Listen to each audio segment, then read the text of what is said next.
Gamit pa rin ang ating Habotest digital multimeter tester na to. So, itatry ulit natin na kunan ng voltahe yung new version na battery ni Tanzu. Kasi ang dami pa rin nagtatanong kung same nga lang ba sila ng voltahe ng old version na battery. So, ngayon, magte-test tayo ulit. So, I have here the old version battery ni Tanzu. So, meron ako ditong 20 cells and the 15 cells new version na battery ni Tanzu. So, tingnan natin kung ilan nga ba ang voltahe ng mga batteries na to.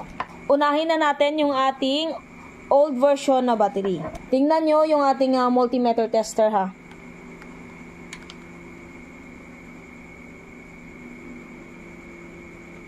As you can see, 20.83 volts. So, meaning, pag i-round off na natin, so, nasa 21 volts na siya. And then, try ulit natin ito. Nag-auto na siya. Ito naman, yung new version naman natin ang ini-next natin na kunan ng voltahe. Kung ilang voltahe nga ba siya. Nakikita nyo ba? So, that is 20.71 volts. O, see?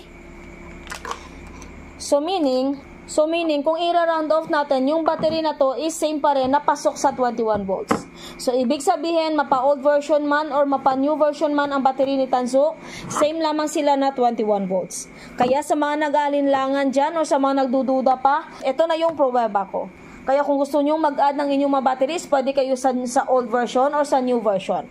Kaya, click the yellow basket kung gusto nyo mag-purchase.